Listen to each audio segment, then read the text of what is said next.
Doctor గారు, తెల్లబట్ట అవుతున్న స్త్రీతో సెక్స్లో పాల్గొనవచ్చా? తెల్లబట్ట, దీన్నే వైద్య భాషలో లుకోరియా అంటారు. ఈ లుకోరియా రెండు రకాలు, ఫిజియలాజికల్ అండ్ రెండోది పెథలాజికల్ అంటాం. ఫిజియలాజికల్ అంటే ఏ జబ్బుకు సంబంధించింది కాదు. మా నోట్లో నిరంతరం లాలాజలం తయారవుతుంది కదా, ఎందుకని? నోరు తడిగా ఉండడం కోసం. నోట్లో లాలాజలం తయారవుతుంది అనుకోండి, అసలు మనం మాట్లాడలేము, నాలుక కదలదు. నిరంతరం లాలాజలం ఊడుతుంది కనుకే మన నాలుక అలా కదులుతుంది, మన మాటలు వస్తున్నాయి. ఒకసారి నోరు ఎండిపోయాక చూడండి ఎలా ఉంటుందో, అసలు నాకు నాలుక కదలదు. ఆరంగానే యోని మార్గం లోపల అక్కడ టిష్యూలు ఎండిపోకుండా ఉండడం కోసమని, అలాగే సెక్స్లో పాల్గొనడం తేలిగ్గా వెళ్ళడం కోసమని, లూబ్రికెంట్గా పనిచేయడానికి అని యోని మార్గం లోపల, యోని లోపల బయట కూడా కొంత ద్రవ పదార్థం తయారవుతుంది, నీరు లాంటిది. ఆ నీరు నిరంతరం తయారవుతుంది. నోటు చలవట్లేదా? లాలాజలం నోటు తయారవుతుంది కదా, అలాగే దాంట్లో అది తయారవుతుంది. అది ఫిజియలాజికల్ లుకోరియా అంటే. ఫిజియలాజికల్ న్యాచురల్గా ఉండేటి తెల్లబట్ట, జబ్బు కాదు. కానీ కొంతమందికి గనేరియా, సిఫిలిస్, షాంక్రైట్స్, లేకపోతే HIV, hepatitis B, hepatitis C, లేదా chlamydial infections, trichomonas infections, molluscum infections, ఇలా రకరకాల బ్యాక్టీరియాలు కానీ, వైరల్ కానీ, ఫంగల్ కానీ, వీటి వల్ల ఇన్ఫెక్షన్స్ వల్ల తెల్లబట్టు అవుతుంది. అలాంటి తెల్లబట్టు ఎలా ఉంటుంది అండి? కొంత దురద పుడుతుంటుంది. దురద సెక్స్లో మంట పుడుతుంది, వాసన ఇస్తుంటుంది, రంగు కూడా మారుతుంది, కొంతమంది రక్తం కూడా కలిసి ఉంటుంది. ఎక్కువ దురద, మంట, వాసన, ఈ మూడు ఉంటాయండి. ఎవరికైనా తెల్లబట్ట దురద ఉంటున్నా, మంట అనిపిస్తుందా, వాసన ఇస్తున్నా, అది జబ్బు సంబంధించి, దాన్ని పెథలాజికల్ లుకోరియా అంటాం.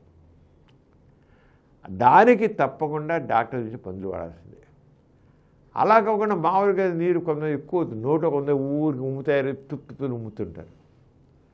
అది జబ్బా కాదు, వాళ్ళకి ఎక్సెస్గా వాళ్ళకి లాలాజలం ఊరుతుంటుంది. అలాగే కొంతమందికి ఎక్కువ అవుతుంటుంది. కానీ దురద, మంట, వాసన లేకపోతే ఏమని, ఒకవేళ భర్తకి అవేం లేవనుకున్నాం, ఆవిడకి అనిపిస్తుంది, భర్తకి ఆవిడతో పాల్గొని సెక్స్లో ఉంటే పురుషానికి మంట పుట్టిననుకోండి, ఎర్రగా అయిననుకోండి, దురద పుట్టిననుకోండి, అప్పుడు సస్పెక్ట్ చేయొచ్చు ఆవిడకి ఏదో జబ్బు వచ్చింది. ట్రైకోమస్ వచ్చిందో, క్లామిడియల్ ఇన్ఫెక్షన్ వచ్చిందో, మొల్లాసిస్ వచ్చిందో. కొంతమంది లేడీస్కి ట్రైకోమస్ ఉన్నా, క్లామిడియల్ ఇన్ఫెక్షన్ ఉన్నా, మొల్లాసిస్ ఉన్నా పెద్దగా బాధ ఉండదు కొద్దిపాటికి ఉంటే. కానీ భర్తకు మాత్రం ఆవిడతో కలిస్తే బాధ కలుగుతుంది. ఇలాంటివి మాత్రం అది పెథలాజికల్ లుకోరియా అని డాక్టర్ చూపించి మందులు వాడాలి. ఎక్కువ మందికి ఫంగల్ ఇన్ఫెక్షన్ అవుతుంది, ఫ్లూకోనజోల్ కానీ, ఫ్లూకోనజోల్ ట్యాబ్లెట్స్ డాక్టర్ సలహా వాడుకోవాలి. అలాగే ట్యాబ్లెట్స్, బిజినల్ ట్యాబ్లెట్స్ వాడడం కానీ మరి ఉంటాయి. అది ఏం చేసి డాక్టర్ చూపించాలి. బాధ ఉంటే ఒకవేళ భర్త ఆమెతో పాల్గొనడు,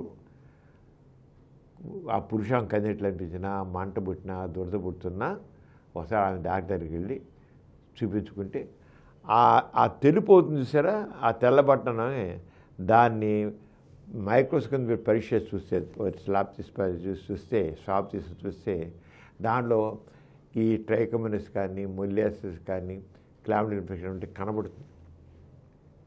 గనేరియా ఎలా ఉంటే దాన్ని టెస్ట్ చేస్తే తెలిసిపోతుంది. అంటే ఆ రకంగా చూసి పరీక్ష చేసి తెలిసిపోతుంది. ఆ లుకోరియా కానీ లేదా స్పెక్యులర్ ఎగ్జామ్ చేసి ఏం జబ్బుని తెలిసిపోతుంది. అంటే అది ఒకవేళ ఉంటే డాక్టర్ చూపించే డాక్టర్ చెప్తారు.